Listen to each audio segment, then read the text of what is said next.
listening to In the Name of God from Kingdom Come Trust in Belfast, Northern Ireland, an international faith-based show comprising music, news and interviews from all over the world.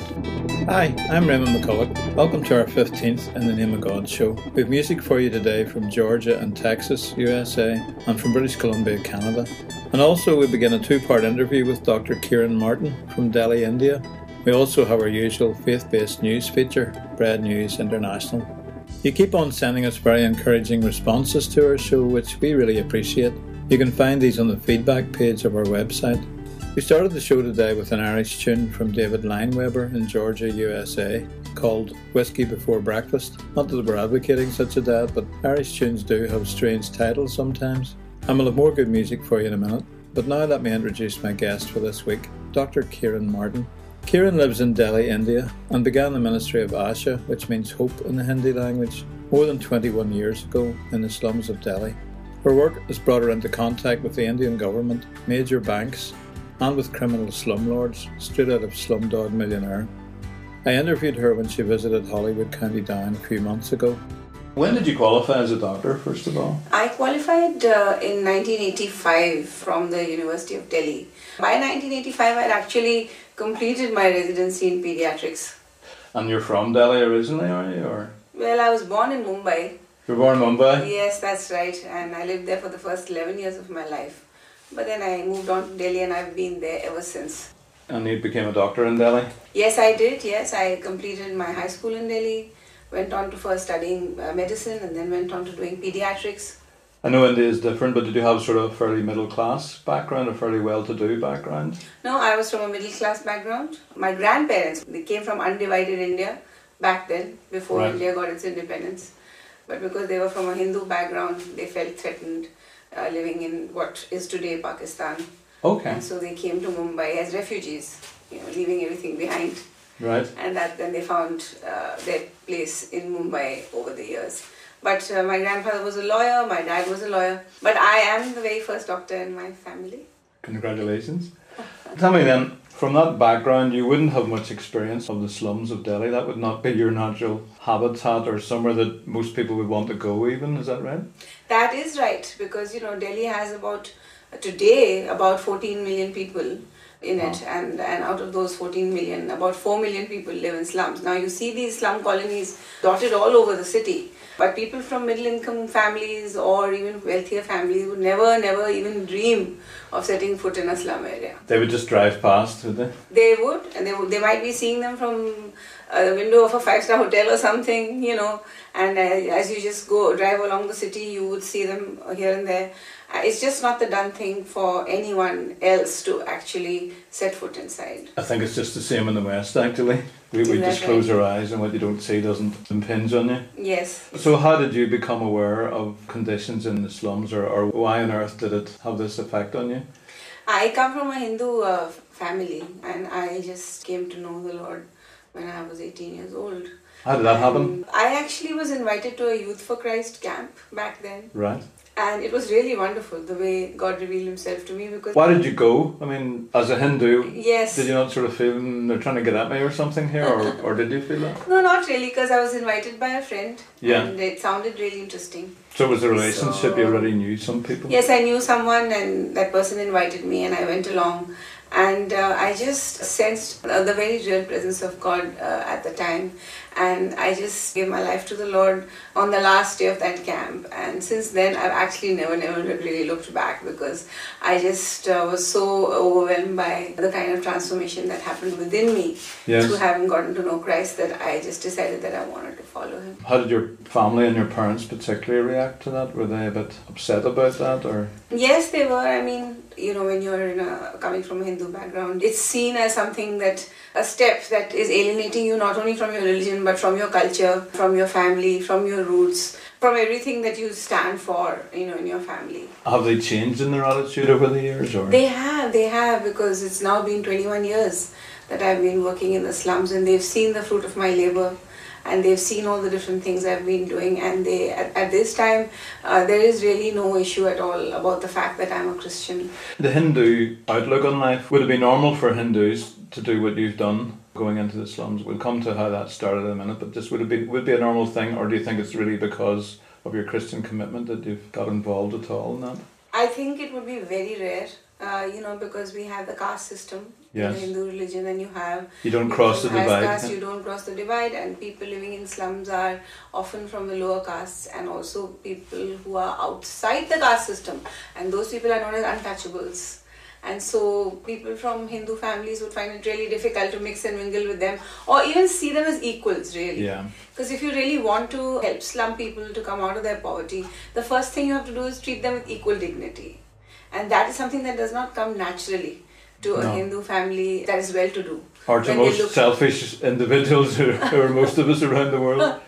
How long then after you made a commitment to the Lord did this whole idea that became ASHA, how did that come about? Well, when I was studying medicine, I would basically look after a whole lot of poor patients in the hospital, because it was a government hospital. It was part of my training, and then even later when I continued to do my residency, I felt I should gain a lot more experience before I moved out on my own. It was mostly poor patients that I saw, and I used to go as a volunteer to slum communities even while I was studying. And I was very clear, the Lord just kept impressing on my mind. It wasn't like a flash of lightning, or there wasn't anything very dramatic that happened on one day at one moment in time. It just grew on me, and I just felt that this is what the Lord was saying to me. And through the many verses in scripture, through his own life, I felt that I must model my life according to him. I must model my behavior according to him. I must be able to demonstrate the same kind of generosity that he did, and the same kind of unconditional love towards all people that he did. Were there any verses that kind of stood out in scripture that kind of backed that up for you? Yes, I mean, we know the famous verses in Matthew that talk about whoever did anything for the least of these, my brothers, did it to me. And that showed me that Jesus was saying that if you honor the poor, you're actually honoring me. If you're insulting the poor, then you are insulting me. If you're ignoring them, equally you're ignoring me. You can't really say that you are doing everything for me and you are worshipping me and at the same time ignore the poor, because the two can't go hand in hand.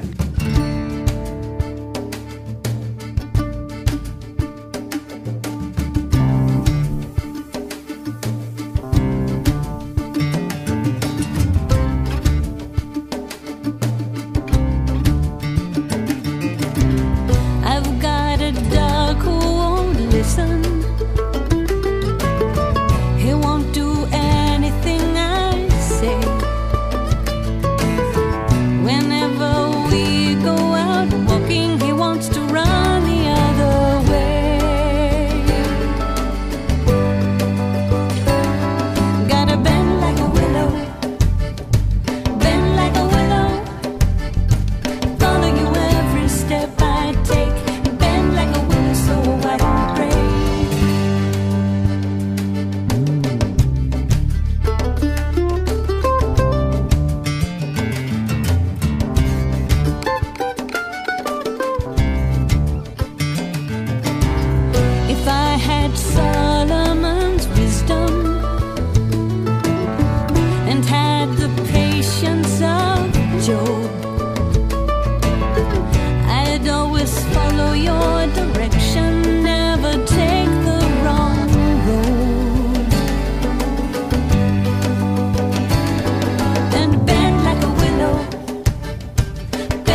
like a willow. Follow you every step I take, and bend like a willow so I don't break.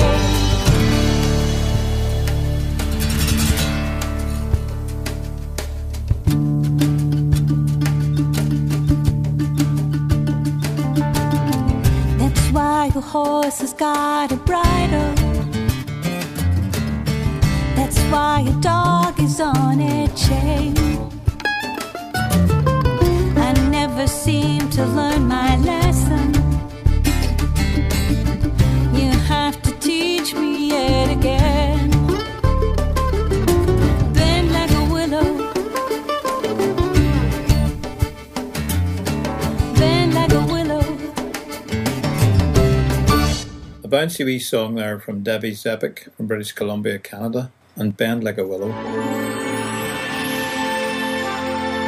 Red News International.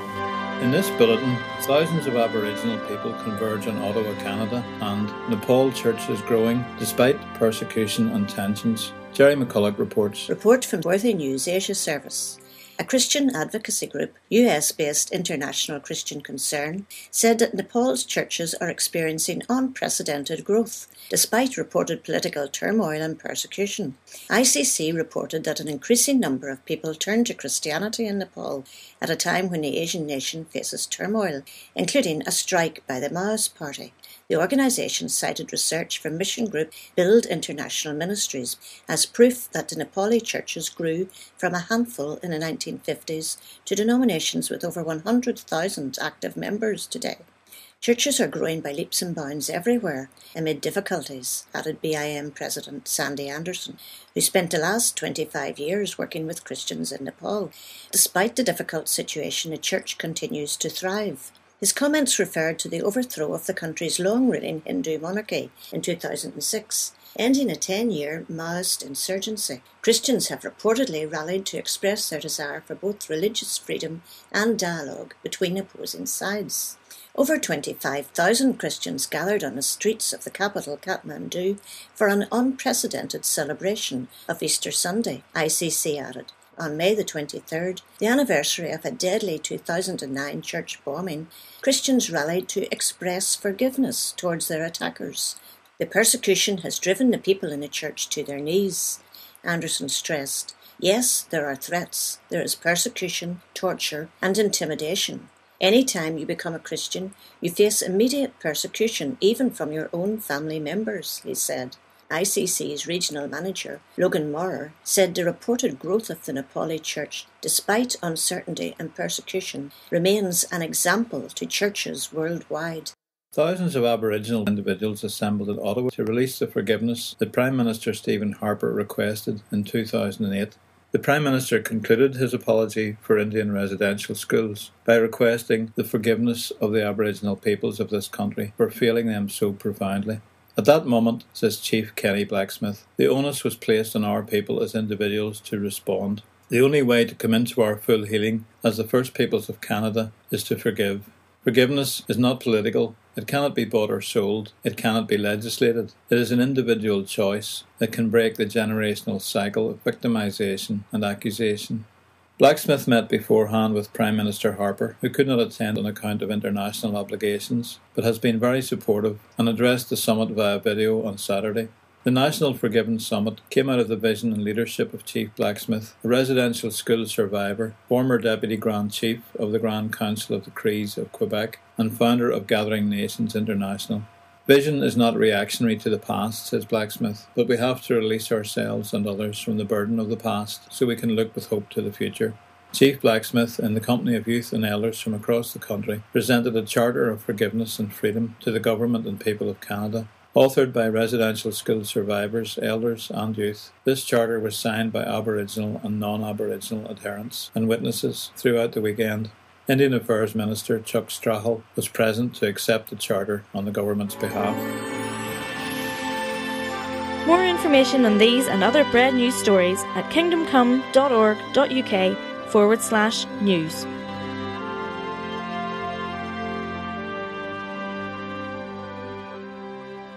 And let's hear from Kiran about her work in the slums of Delhi. So how did ASHA actually come about then? I mean, you had some experience of the slums through your training in the government hospital. That didn't mean that you were automatically going to give your life, as it were, to involvement in the slums, which you obviously have done. So how did that come about practically? When I finished my training and I had some more experience in hospital-based clinical work, and I felt that I was well equipped to be able to now move out on my own, I actually went around the city looking for one of the worst slums that I could find. And I had never really stepped inside something that was as bad as what I did in the year 1988. It was the month of August, the monsoon season in Delhi. There was a cholera epidemic going on because there wasn't enough clean water for people living in the slums. And so when I went into this slum, I just got the shock of my life, because even though I'd been volunteering, I'd never seen an area like that ever. Because there was no road, there was nothing but slush everywhere, there was nothing but garbage everywhere. The stench was so powerful. I just found a little fence, and I was able to jump it and come inside. And I had this old suitcase and I had all these free medicines that my friends had given me.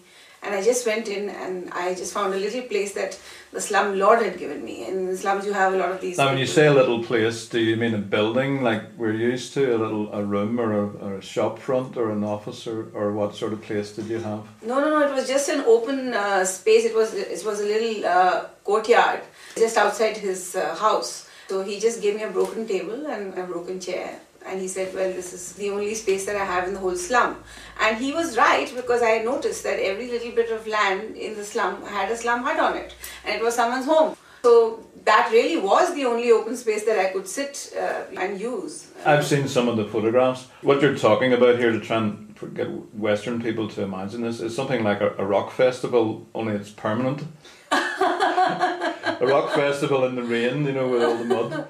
And there are no actual buildings, or very few. No, there wasn't a single building. Not even proper tents, they're just little... Just small shacks, huts. And in fact the shacks didn't even have any proper covering. There are holes everywhere, and there was just plastic, there was straw, there was cardboard. Imagine a shack being made out of cardboard, really thin cardboard. That's in the monsoon? In the monsoon. I mean, it was often I would see them just collapse and fall to the ground, and then they would just be trying to somehow erect the shack all over again. And soggy cardboard. Soggy cardboard here and there. It was dark inside, really dark. And if there was a pregnant woman and I would have to examine, I obviously couldn't examine her out in the open. Yes. So then I would be given one of those rope cots. You have 4 sticks and then you have these ropes sort of that have been woven together. And it's like, this is the kind of cot that a lot of them would use to lie on, and it just sags in the middle. So they would just give me that, and I would have to go in the dark into that hut, and I would use a torchlight to try and see something, because it was very, very primitive. One wouldn't have thought that people are still living in the dark ages in a way like that. So it was like ministering in a rock festival in the mud and rain in the dark? Yes. I mean, okay. I've never been to a rock festival, but I mean, you describe it in a way that you've probably seen all you need to see. My sweat would be falling on the ground because the temperatures would be around 40, 41, 42 degrees Celsius. It was really humid, and I'd just be sitting there and I'd be seeing like hundreds of patients because everyone in the slum was sick. It was amazing because they all had illnesses that you could easily prevent. There was really no need for them to be sick with all those illnesses. But there's no one interested really? No one from the government or no one from churches or anything else who ventured into that area? Absolutely. I mean, when I went in, that slum had already been there for 20 years. What reaction did you get? I mean, there were people, slumlords, crime going on, all kinds of stuff. Yes. How did they take to your presence in the slum? Were you seen as a threat? Yes, I mean, I was seen as a threat because normally people like me, first of all, it was a very alien concept for someone like me to go in. It is something that it had never happened. And usually the people who really control the state of affairs in the slums are the slumlords, who have to make sure that the slum dwellers vote for the party that is paying the slumlord to do his job. He is on a salary from the political party and it's his duty to ensure that the votes are cast in the favour of that party. So these people have a vote, but it's kind of controlled by the slumlord? Exactly. They would never ever make an informed choice of any sort. Right. So here I was, in the middle of all this with the slumlords realising, oh my goodness, there's everyone going to her, we're being ignored, people don't want to know who we are and they're flocking around her from morning until evening and she's helping them, and then they want to tell her all about their different problems, because I had a listening ear, and they would talk to me about all the different problems they faced. So he really did feel very threatened, and it's a very common thing for slumlords to actually, once they realize that there's someone there who's genuinely interested in helping people, to create lots of problems for a person like that, so that they just leave and go away in frustration. So is that what happened? Did they try and make life difficult for you then? Very difficult. They created all sorts of problems, and especially because right in the start, of course, I was basically looking after healthcare. Now that was not as threatening, because I was a doctor, there were sick people, they were coming to me, I was giving them medicines, they were feeling okay. We can live with that they could live with it, even though they didn't like it, because popularity went hand in hand with that, and that bit they didn't like. But the moment I started listening to them with relation to their other problems, such as housing, such as the need for clean water, such as the need for sanitary services. This didn't go down so well? That didn't go down well at all, and especially things like slum housing. And I started helping the community members to organize themselves, and I started teaching them how they can lobby politicians, how they can lobby the government to be able to articulate their demands in a non-confrontational and peaceful manner. And those things didn't go down well with the slumlords at all, because it was completely at loggerheads with their approach. Anam, Cara, my dear soul friend. Anam, Cara, we meet again. Out on the highway at Comfort's Bend, into the ocean where the river ends.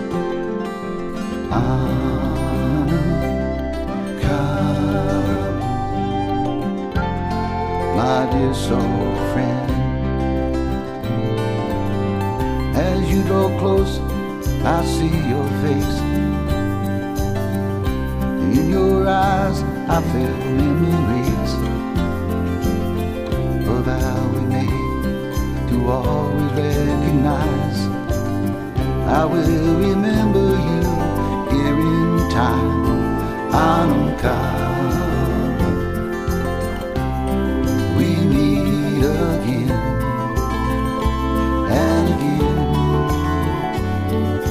Anam, Cara, cluster of souls, circle of friends, kindred spirits in the house of things.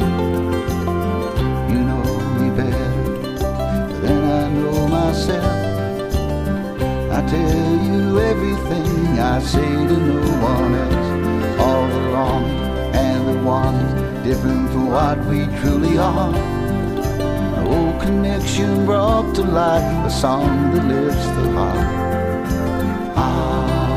Anam, Cara,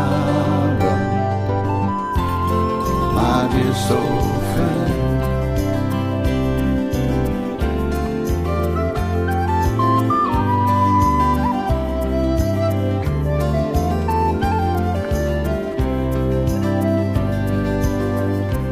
Vow we made to always recognize. I will remember you here in time. Down on the highway at Comfort's Bend, into the ocean where the river ends. Anam, Cara, we meet again and again.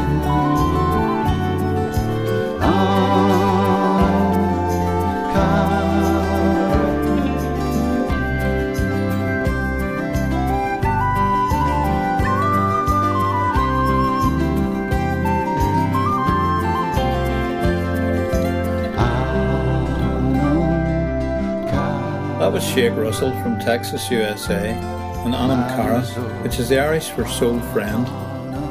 Now to find out how Kiran survived the anger of the slumlords. Did it come to a head? Did they confront you, or did you have to go and pay a visit to the slumlord? Yeah, they would create problems in many different ways. For example, they would demand that if a slumlord's child was sick, they would want me to get up from the clinic and go and see the child in the slumlord's house. Leave everyone else. Leave all the others and go to him. If I didn't do that, then he might come and start shouting, raise his voice. sometimes get violent. Right. So, for example, we were once having a meeting of women in the clinic, and we were just helping the women to get trained, and of course that didn't go down with him and his group. Oh. So then they deflated my car tires and they started throwing dead rats inside the car, they broke the window panes, Right. They threw stones. Then they surrounded the clinic and wouldn't let the women go out back into their homes. They threatened the husbands and said, if these women dare meet again in the ASHA center for any form of discussion, then we'll create trouble for you. So the Right. husbands then said to the women, don't you go out of the Stop house. this. And how did you deal with that? I have had this approach of never rejecting a person, but always rejecting their deeds only in the context of a relationship. Because I think that's what Jesus did. The slumlord type characters are seen in the Bible through the pages They're of the still New a human Testament. being that you can relate to. And also, they are a product of their past, aren't they? I mean, Yeah. they're a product of their childhood. We don't know what sort of influences were there upon them. Maybe they were brought up in a criminal environment, which is why they've become like that. Yeah. And so, for me, the life of Christ was my great model. And he was my great hero. And I wanted to be like him. So what I would do is, and I do this even till today, I just sit down with them and reason with them and talk to them and spend time with them and have a cup of tea with them. Because the thing is that, they're very powerful, but they're hated at the same time. They're a necessary evil, that's what they are. And So no one likes them. They have a need to be loved themselves. They have a great need to be loved. They have a great need for someone to actually be willing to have a cup of tea with them. Because everyone in the slum shuns them. They might have to listen to them, but they don't want to sit with them. They're feared rather than loved. It's fear. They're feared. So when I started opening up with them, then they would tell me all about their lives, and they would even tell me about their criminal past, and we became good friends. And I think it was in the context of the relationship that by and by I was able to get through to them. And today there are actually a whole lot of slumlords whose lives have been changed greatly by God's love, and they are very good friends of mine. Yes. You've been listening to In the Name of God from Kingdom Come Trust in Belfast, Northern Ireland. If you would like to contribute to this ministry, go to the partner page under radio on the Kingdom Come Trust website. That's www.kingdomcome.org.uk. You can make a monthly contribution or a one-off gift there. Join us again next week for more music, news and more from Dr. Kiran Martin and the work of our ASHA organisation in the slum areas of Delhi, India. Slán agus Banagia. Bye and God bless.